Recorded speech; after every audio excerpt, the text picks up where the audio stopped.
आज मैं आप लोगों के समस्त लेकर आ गई हूँ बीए सेकेंड सेमेस्टर मध्यकालीन इतिहास, जिसमें आपको पढ़ना है मध्यकालीन भारत का इतिहास 1206 ईस्वी से 1757 ईस्वी तक। उसका महत्वपूर्ण 18 ऐसा प्रश्न जो आपके अति लघु, लघु और दीर्घ उत्तरीय प्रश्न सभी तैयार हो जाएंगे। तो जो भी स्टूडेंट 2024 में परीक्षा देने वाले हैं मध्यकालीन इतिहास की बीए सेकेंड सेमेस्टर में है और अभी तक कुछ भी तैयार नहीं किया है, तो ये सॉल्व मॉडल पेपर आपके लिए काफ़ी ज़्यादा हेल्पफुल होगा, क्योंकि यहाँ से आपको अपनी परीक्षा में 100% प्रश्न देखने को मिलेंगे और यही सारे प्रश्न आपकी परीक्षा में पूछे भी जाएंगे। तो इसलिए बिना देर किए चलिए वीडियो शुरू करते हैं और उन 18 प्रश्नों पर नज़र डालते हैं जो आपके लिए वेरी वेरी वेरी इंपॉर्टेंट है। इसलिए आप वीडियो को थोड़ा सा भी स्किप मत कीजिएगा, वरना आप अपना कोई भी इंपॉर्टेंट क्वेश्चन मिस कर सकते हैं। और आपको मैं ये बता दूं कि जितने प्रश्न मैं आपको आज की वीडियो में बताऊंगी, आपके वो सभी के आंसर मेरे ही चैनल पर मिलेंगे, क्योंकि मैं आपकी 1 से लेकर 8 तक की यूनिट्स मध्यकालीन इतिहास की पूरी नोट्स के साथ कंप्लीट करवा चुकी हूँ और प्लेलिस्ट मैंने बना दिया है। प्लेलिस्ट की लिंक मैं आपको इसी वीडियो के डिस्क्रिप्शन बॉक्स में दे दूंगी। तो देखिए, पहला आपका महत्वपूर्ण प्रश्न है, अलाउद्दीन खिलजी की बाजार नीति की विवेचना कीजिए। देखिए, अगर आप इन सभी प्रश्नों को तैयार कर लेंगे तो जो आपका दीर्घ उत्तरीय प्रश्न होता है और लघु उत्तरीय प्रश्न, वो तो एकदम पूरा तैयार हो जाएगा, क्योंकि यहीं से आएंगे। और अति लघु तो आपका सीधा होता ही है, आप यहाँ से पढ़े रहेंगे तो आप इजीली वो भी अटेम्प्ट कर लेंगे। वैसे उन पर भी मैंने वीडियोस अपलोड कर दिए हैं जो शॉर्ट होते हैं प्रश्न उत्तर के साथ, तो आप चैनल पे चेक कर लीजिएगा। दूसरा महत्वपूर्ण प्रश्न है, शिवाजी की शासन व्यवस्था का वर्णन कीजिए। ये भी बहुत महत्वपूर्ण प्रश्न है। तीसरा महत्वपूर्ण प्रश्न है, मुगल काल की आर्थिक स्थिति का उल्लेख कीजिए। मुगल काल की आर्थिक स्थिति कैसी थी? मुगल काल के बारे में आपने पढ़ा तो आपको इसी से अंदाज़ा लगा होगा, वैसे आप इसको तैयार कर लीजिएगा देखकर। चौथा महत्वपूर्ण प्रश्न है, दिल्ली सल्तनत के पतन के कारणों का वर्णन कीजिए। अच्छा देखिए, दिल्ली सल्तनत में 5 वंश आए थे और उन 5 वंशों के बारे में मैं आपको पढ़ा चुकी हूँ, आपको याद होगा ना। सबसे पहला गुलाम वंश, खिलजी वंश, तुगलक वंश, सैयद वंश, लोधी वंश। और लोधी वंश दिल्ली सल्तनत का अंतिम वंश था। उसी के बाद दिल्ली सल्तनत काल समाप्त हो जाता है, फिर वहीं से वहाँ पर मुगल वंश की स्थापना बाबर के द्वारा की जाती है, जो कि आपको एकदम अच्छे से याद हो गया होगा, क्योंकि मैं आपको बहुत अच्छे से बता चुकी हूँ।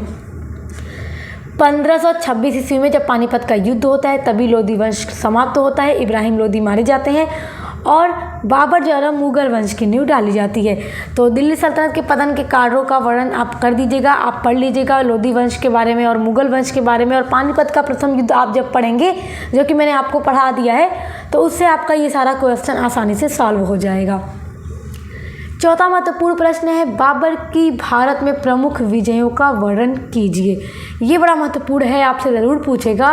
देखिए, जब बाबर भारत आते हैं तो सबसे पहला युद्ध कौन सा करते हैं? पानीपत का पहला युद्ध, जो कि आप जानते हैं बाबर और इब्राहिम लोधी के मध्य हुआ था।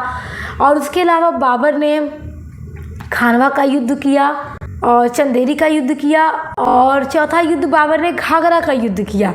पानीपत, खानवा, चंदेरी और घाघरा का युद्ध। आप इसको इस तरह से याद कर लेते हैं। इसको याद करने की एक ट्रिक है, बाबर आया, पानी पिया, खाना खाया, चाय पिया, घर चला गया, यानी घाघरा से घर चला गया। तो ये 4 महत्वपूर्ण युद्ध हैं जो बाबर भारत में आने के बाद करते हैं।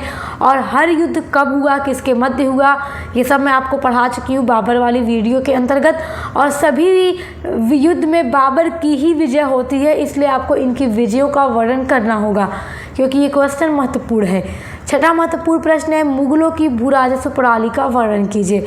देखिए, मुगल काल तो वैसे पूरा पढ़ा चुकी हूँ मैं आपको, आप पूरा पढ़ लीजिएगा। सभी जो शासक थे मुगल वंश के, सभी के बारे में सभी की वीडियो में मैंने पढ़ा दिया है, तो आपको वही वर्णन करना होगा।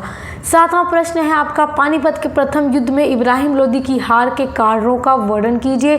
तो ये भी जब मैं पानीपत का युद्ध पढ़ा रही थी तो आपको पढ़ाया था। अगला महत्वपूर्ण प्रश्न है, मुगल साम्राज्य के पतन के कारणों का वर्णन कीजिए। देखिए, ये महत्वपूर्ण प्रश्न है, तो आप इसको तैयार कर लीजिएगा, ज़रूर पूछता है ये परीक्षा में। आपका 9वां महत्वपूर्ण प्रश्न है, मोहम्मद बिन तुगलक की विभिन्न योजनाओं का वर्णन कीजिए। ये बड़ा महत्वपूर्ण है, 100% ये आपको देखने को मिलेगा। देखिए, तुगलक वंश में एक शासक था मोहम्मद बिन तुगलक, जो कि इसको दिल्ली सल्तनत काल का सबसे विद्वान ये शासक था। विद्वान का मतलब ये बहुत एजुकेटेड था, पढ़ा लिखा था, लेकिन फिर भी इसको पागल या मूर्ख शासक माना जाता है दिल्ली सल्तनत का।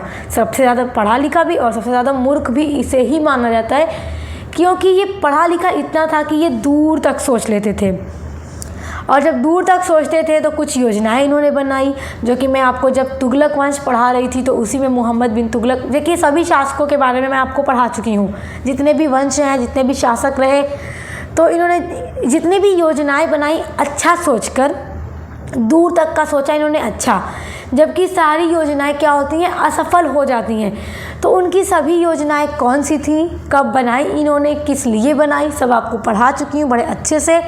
और उनके असफल योजनाएं क्यों हो गई वो भी मैंने आपको पढ़ा दिया है, तो आप पढ़ लीजिएगा। तुगलक वंश की वीडियो देखिएगा प्लेलिस्ट में, उसमें आप जाइएगा, मोहम्मद बिन तुगलक वाला टॉपिक खोलकर देख लीजिएगा।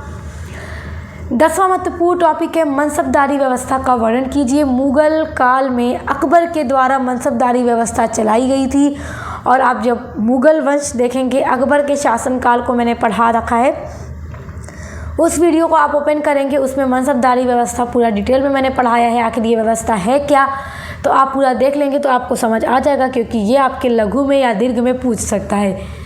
11वां महत्वपूर्ण प्रश्न है मुगल कालीन स्थापत्य कला का वर्णन कीजिए। देखिए ये प्रश्न मुगल कालीन स्थापत्य कला या वास्तुकला देकर पूछ सकता है, तो ये महत्वपूर्ण है, और ये मैं आपको पूरा डिटेल में पढ़ा चुकी हूँ, तो आप इसको एकदम ज़रूर तैयार कीजिएगा। देखिए मैंने प्रीवियस ईयर के कई पेपर देखे हैं जिनमें कि ये प्रश्न ज़रूर आया है, तो इसलिए ये आपसे भी पूछ सकता है, इसके 100% चांस हैं, तो इसलिए इसको तैयार कीजिएगा।